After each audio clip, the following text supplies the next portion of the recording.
कोई माता की ऊँटों पे न डाले पानी।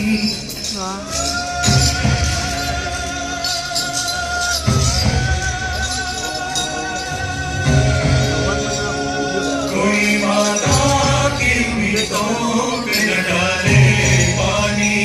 जिंदगी भर तो हमें जिंदगी भर तो हमें भेज के डाले पानी।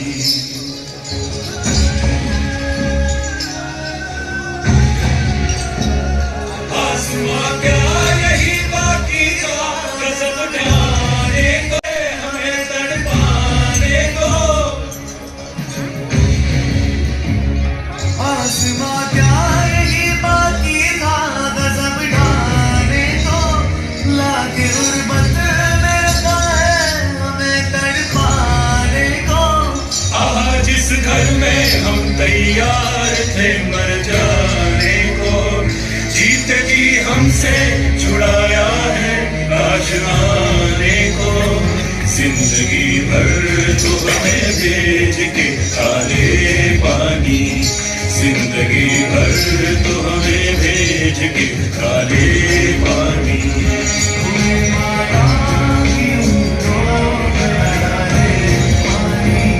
कोई माता की उम्मीदों पे न डाले पानी। जिंदगी भर तो हमें भेज के काले पानी। जिंदगी भर तो हमें भेज के काले पानी। जिंदगी भर तो हमें भेज के।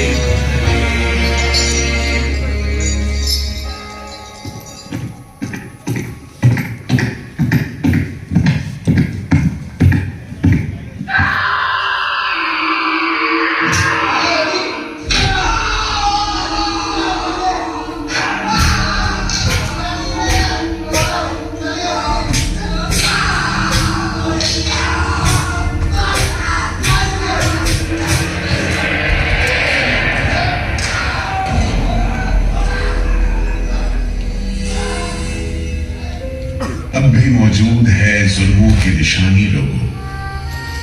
दरो दीवार पे लिखी है कहानी लोगों। कहां से शुरू करूं ये कहानी। जुल्मों सितम की ये दास्तां, आजादी के परवानों की वीरता और त्याग की गाथा।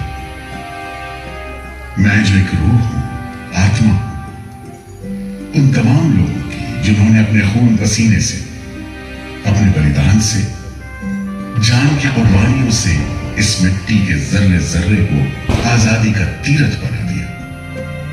मैं गवाह हूं उस जुल्म का जो यहां आदम के बेटों ने आदम के बेटों पर बेरहमी से रखा।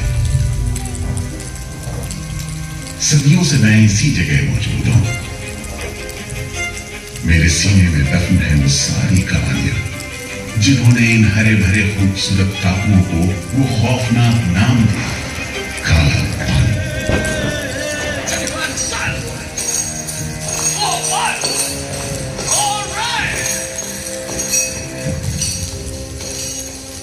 तो वहीं से शुरू करते, उसी हरियाली से जो कैद करने वालों के जुल्म और कैदियों के खून पसीने से बेदाग।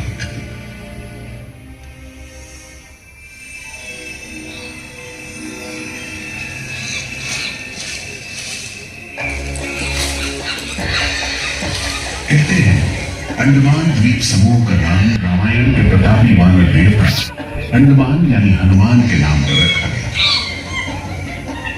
पुराने जमाने से यह कहानी चली आती है कि जब राम ने लंका पर चढ़ाई करने की योजना बनाई थी तो पहले इन्हीं टापुओं से धावा मारने की सोची थी, लेकिन बाद में इरादा बदलकर धनुषकोटि से हमला किया। इतिहास और पुराण में अंडमान द्वीप समूह इसी सिलसिले में याद किया जाता रहा है। उधर दूसरी शताब्दी के रोमन भूगोल शास्त्री टॉमी ने इन टापुओं को दुनिया के पहले नक्शे में जगह दी और नाम रखा एग्जियम, एक ग्रीक गॉड एगेमेम्नॉन के नाम, जो भाग्य का प्रतीक है। इन टापुओं की तरफ लोगों का आना शुरू हुआ।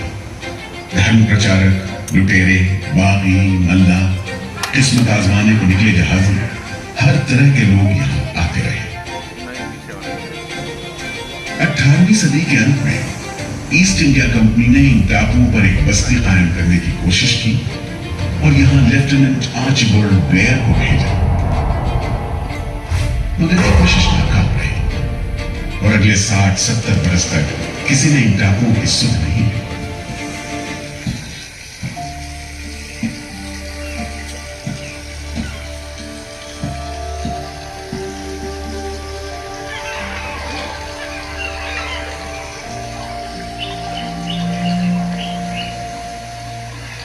प्राकृतिक खूबसूरती और शांत समुद्र के बीच जिंदगी की खामोश लहरें उठती और बैठ जाती। उगते सूरज के साथ पक्षी जागते और डूबते सूरज के साथ इन टापुओं पर जिंदगी सुकून से सो जाती। कि तभी भारत का पहला स्वाधीनता संग्राम यानी 1857 की आजादी की लड़ाई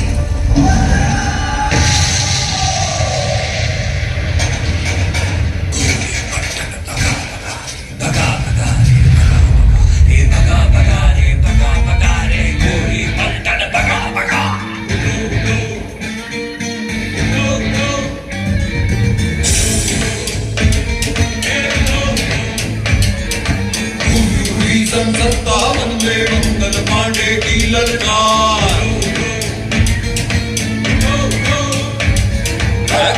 1957 में मंगल पांडे की ललकार। छोड़ो जाओ अपने देश से बाहर, रानी झांसी तात्या तोपे, रानी झांसी तात्या तोपे, नानाजी दिल्ली दरबार। उठो उठो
जल्द ही बगावत की लपटों की तपिश शाम पड़े अंडमान द्वीप समूह पर पड़ने वाली थी।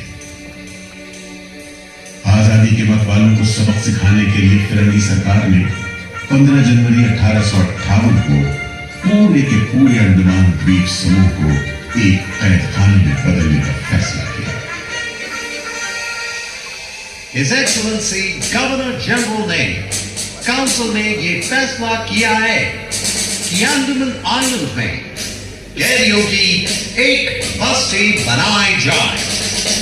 इसमें शुरू में ऐसे मुजरिम रखे जाएं जिन्हें बगावत और राजद्रोह और इससे ताल्लुक रखने वाले दूसरे अपराधियों के लिए कैद या देश निकालने की सजा दी गई हो।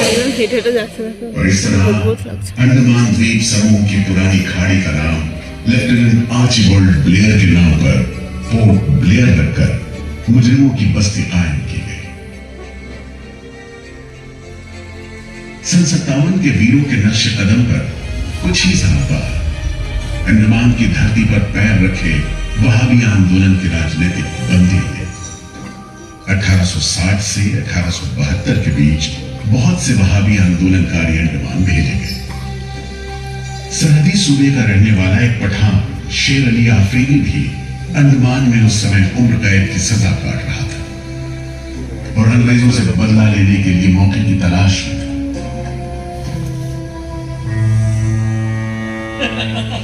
क्यों भाई शेर अली, तुम इस भीड़ भाड़ में कैसे? ओए, हम सुना है फिरंगी का नाथ साहब इधर आता है, हम भी देखने आया है जुल्म करने वाले का सरदार कैसा दिखता है।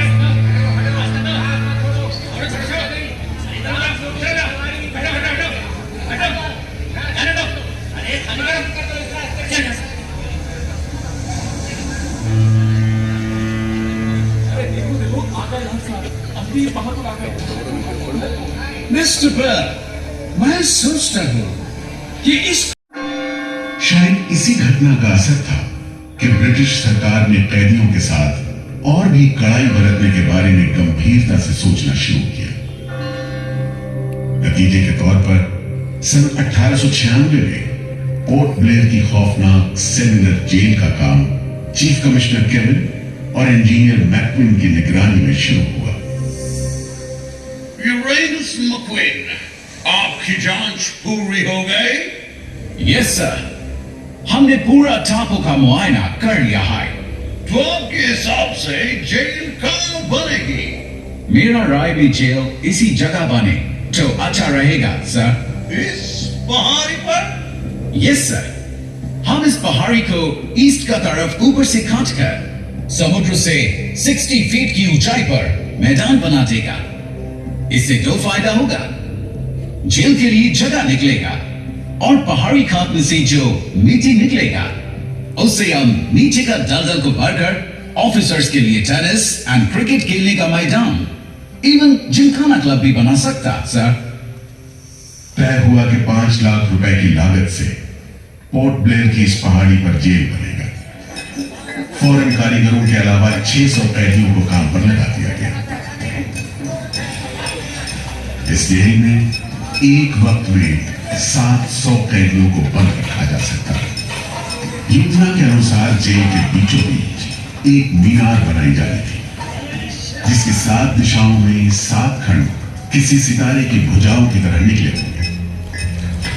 हर खंड में 3 मंजिलें बनाई जानी थी और 7 खंड में कुल मिलाकर 698 कोठरियों का निर्माण होना था।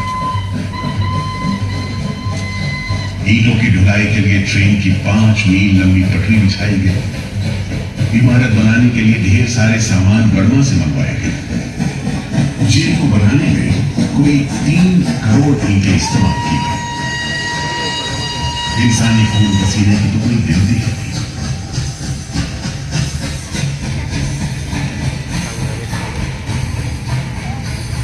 सुबह दोपहर शाम रात घोड़े चलते रहे और काम होता रहा। दीवारें उठनी शुरू हो गई।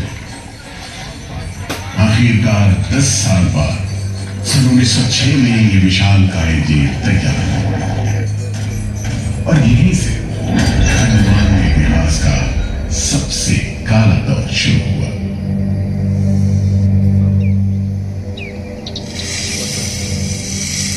हाँ, सच कहते हो। आज भी उस दौर को याद करके झुरझुरी सी हो जाती है। मैं पुराना पीपल का पेड़ जेल खाना बनने के इस लंबे अरसे में हर रोज अपनी जान की खैर मनाता रहा, क्योंकि इस पहाड़ी पर उगे हुए घने जंगल साफ करने के दौरान बहुत से लोग थे जिनका ख्याल था कि मुझे भी और पेड़ों की तरह काट गिराया जाना चाहिए, लेकिन मैं बच निकला। मेरी किस्मत में शायद खड़ा रहकर इस जेल में होने वाली यातनाएं देखना लिखा था। हर एक कैदी जेल के फाटक के भीतर आकर मेरी डालियों के नीचे से ही निकला है।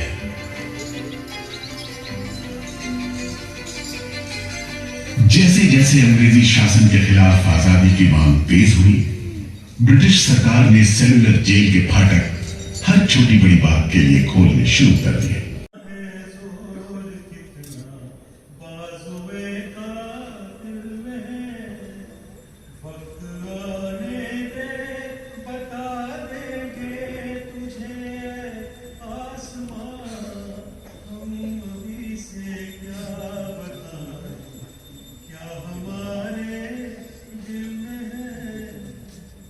सोहन सिंह भकना, हाजिर। मोतीलाल वर्मा, हाजिर। पंडित परमानंद शास्त्री, बटुकेश्वर दत्त, हाजिर। सचेंद्र नाथ सान्याल, हाजिर। उल्लासकर दत्त, हाजिर। पृथ्वी सिंह आजाद, पृथ्वी सिंह आजाद, हाजिर। हर आदमी के दिल में स्वाधीनता की लौ जल रही थी। इस जोत को बुझाने का काम ब्रिटिश सरकार ने जिस अफसर को सौंपा वो था सेलुलर जेल का जेलर डेविड बेरी। जमादार। जी हुजूर।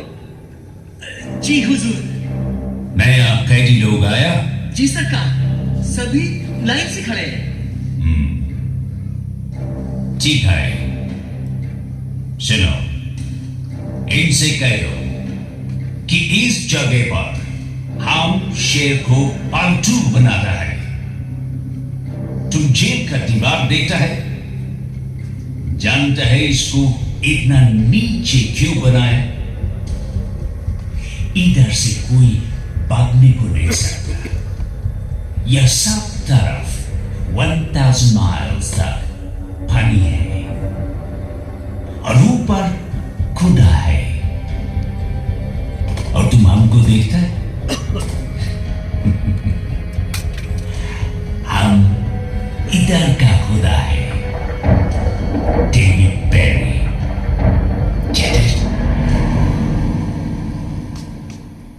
इस तरह कैदियों से खस भरी जेल की गंदी सीलन भरी बदबूदार हवा में कैदियों का बंदी जीवन शुरू होता है। बेड़ियों की आवाज, वार्डनों की गाली गलौज और मार खाते कैदियों की चीख पुकार से गूंजते कोठरियों का दम घुटू माहौल कड़े से कड़े इंसान को तोड़ने के लिए काफी था। लेकिन इन कोठरियों में ऐसे बंदी भी आए जिन्हें ये माहौल हताश करने के बजाय जुल्म का मुकाबला करने की प्रेरणा देता रहा। वीर विनायक दामोदर सावरकर, ये नाम ऐसे ही बंदियों में बड़े सम्मान के साथ लिया जाता है।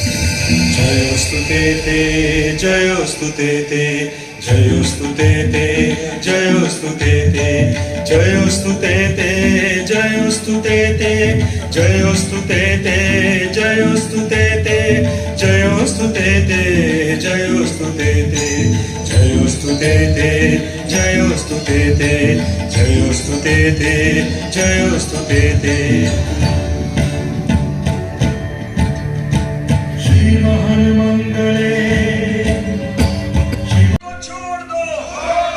और इस तरह कैदियों ने अपना आखिरी हथियार इस्तेमाल करना शुरू किया। हड़तालों का एक लंबा सिलसिला चल पड़ा, मगर ऐसे मामलों से जेलर बेरी और उसके अमले के रवैये में कोई खास फर्क नहीं पड़ा। कुल मिलाकर सेलुलर जेल के कैदी तकलीफ और बदसलूकी के बीच अपने दिन गुजारते रहे।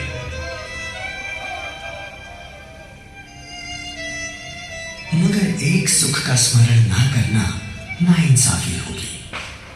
वो सुख था बुलबुलों की चहक, उनका मधुर स्वर, उनके झुंड कल कल करते नारियल के टुकड़ों पर टूट पड़ते। गंभीर विचारों से मुक्ति पाने के लिए मैं मन को बलपूर्वक इन बुलबुलों की चहक में लगाए रखता। मैं अपनी भाषा उन्हें सिखाने में असमर्थ था। यदि सिखा पाता तो मैं उन्हें देश प्रेम के गीत सिखा देता, ताकि अगर कोई मेरी कोठरी खोजता हुआ आए तो लोग कहें कि जिसके सामने बुलबुल देश प्रेम के गीत गा रही हो वही सावरकर की कोठरी है। एक बार में 3 कैदियों को फांसी पर लटका दिया जाता। दिल दहला देने वाली चीखें निकलती, जेल का घंटा घन उठता, जेल की मीनार पर लगी बत्ती जलती बुझती रहती और 8 मील दूर तक खड़े जहाजों तक खबर पहुंच जाती कि फिर से कुछ कैदियों को फांसी पर लटका दिया गया है। 12 मई 1933 को कैदियों ने फिर भूख हड़ताल का सहारा लिया। भूख हड़ताल करने वालों में सरदार भगत सिंह के बहादुर साथी महावीर सिंह भी शामिल थे। हड़ताल के 5वें दिन जब कैदियों को जबरदस्ती खुराक दी जाने लगी तो महावीर सिंह ने ताकतवर विरोध किया। जालिमों, तुम नहीं जानते कि हम कौन हैं। हम मर सकते हैं पर छुपकर नहीं रह सकते। हमें ऑर्डर मिला है तुम्हें दूध पिलाने का। चलो जमादार, पकड़ो इसे। इंकलाब जिंदाबाद।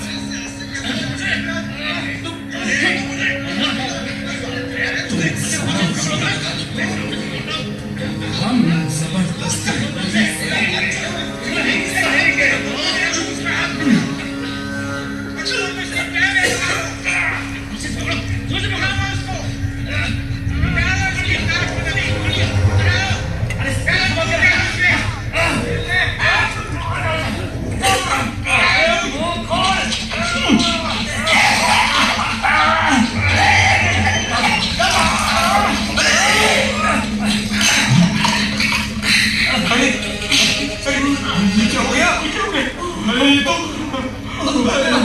अरे इसकी तो आंखें बन गई। अरे इसकी तो आंखें बन गई है। अब क्या करें? लगता है दूध इसके फेफड़ों में चला गया है साहब। क्या हो? नली निकालो, जल्दी करो, जल्दी। जी। इसकी तो सांस बंद हो गई। अब क्या होगा? होगा क्या? लाश को गुपचुप ठिकाने लगा दो, किसी को कान कान खबर ना हो। मैं तो कहता हूँ साहब, इसकी लाश को बोरे में डालकर पत्थर से बांधकर समंदर में बहा दीजिए। कैसा? ऐसा नहीं करो, झटपटे जाओ से, झटपटे जाओ। लेकिन ये खबर छिपी नहीं रह सकी। जब लोगों को पता चला तो देश भर में विरोध की भीषण लहर फैल गई।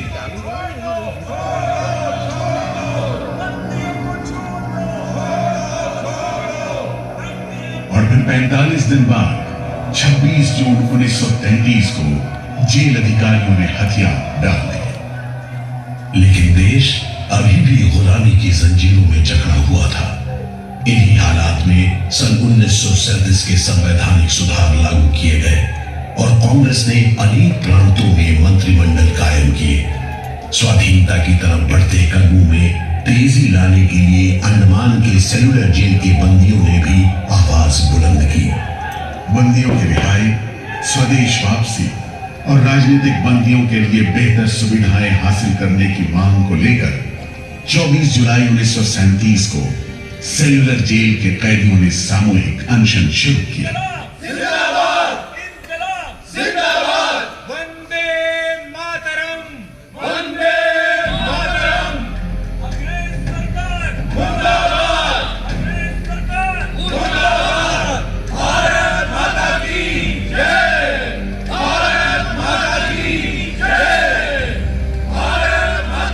इस भूख हड़ताल का असर पूरे देश पर पड़ा।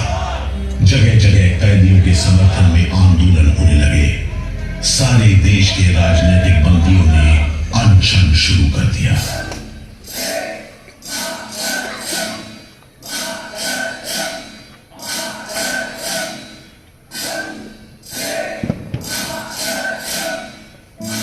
गुरुदेव रविंद्रनाथ ठाकुर और कांग्रेस की कार्यकारिणी की तरफ से जवाहरलाल नेहरू ने कैदियों से भूख हड़ताल समाप्त करने की अपील की और 28 अगस्त 1937 को गांधी जी ने सेलुलर जेल के बंदियों को तार से संदेश भेजा। मैं गुरुदेव रविंद्रनाथ टैगोर और वर्किंग कमेटी की राय में अपनी अपील भी जोड़ना चाहता हूं। आप सब हड़ताल वापस ले लें और हम पर भरोसा रखें। हम आपको राहत दिलाने के लिए पूरी कोशिश कर रहे हैं। कैदियों पर गांधी जी की इस अपील का बहुत असर पड़ा। सभी कैदियों ने आपस में सलाह करने के बाद जवाब दिया। देशव्यापी अपील और आपके संदेश ने हमारे दिलों को छू लिया है। हम इस भरोसे पर भूख हड़ताल मुलतवी कर रहे हैं कि सारे देश ने हमारी मांगों और हमारे उद्देश्य को अपना बना लिया है। वंदे मातरम। 36 दिन के संघर्ष के बाद एक बार फिर बंदियों की जीत हुई। नतीजे के तौर पर सितंबर 1937 से सेलुलर जेल के कैदियों की स्वदेश वापसी शुरू हो गई। आखिरी जत्था जनवरी 1938 में रवाना हुआ और 80 साल बाद सेलुलर जेल राजनीतिक बंदियों से खाली हो गई और अंडमान द्वीप समूह के इतिहास का एक तकलीफ के दौर खत्म हो गया।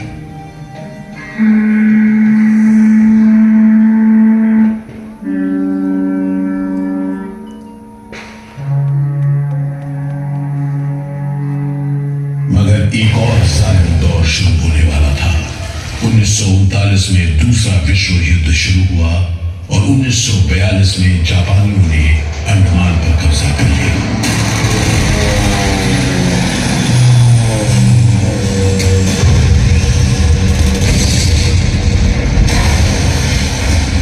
हालांकि अंडमान पर जापानियों का कब्जा सिर्फ 3 साल रहा, लेकिन इस अरसे में भी उन्होंने काफी जुल्म किया।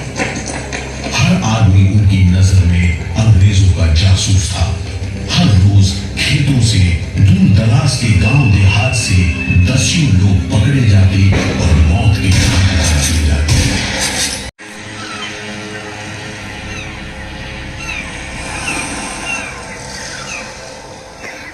इसी दौरान नेताजी सुभाष चंद्र बोस अंडमान आए और जेल का मुआयना भी किया, मगर जापानी उन्हें जेल के उन हिस्सों में नहीं ले गए जहां वो सैकड़ों कैदियों को जासूस करार देकर तकलीफें पहुंचाते थे।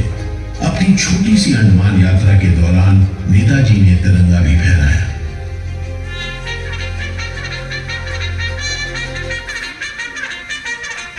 अगस्त 1945 में दूसरा महायुद्ध समाप्त हुआ और 3 साल 6 महीने 15 दिन के कब्जे के बाद अक्टूबर 1945 में अंडमान की जापानी छावनी में अंग्रेजों के आगे हथियार डाल दिए।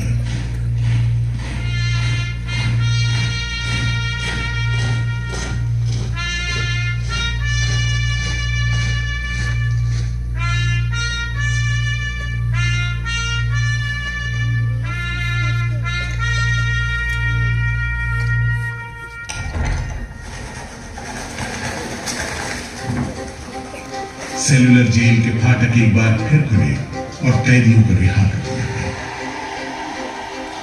इसके बाद 2 साल के अंदर भारत में ब्रिटिश सरकार का शासन खत्म हो गया।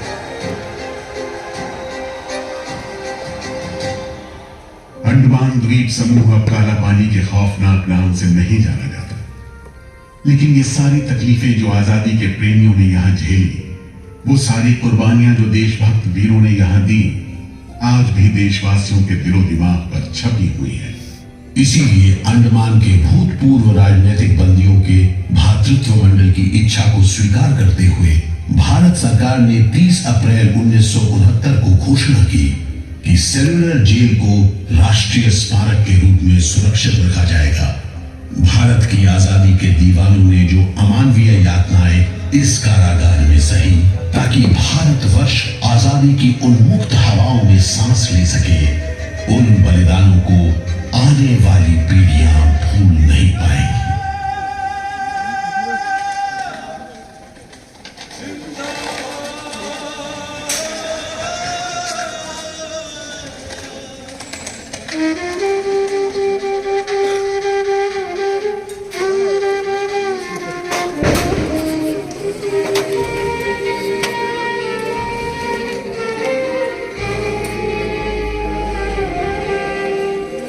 দারুণ লাগছে তো, ওটা বৃষ্টি হচ্ছে।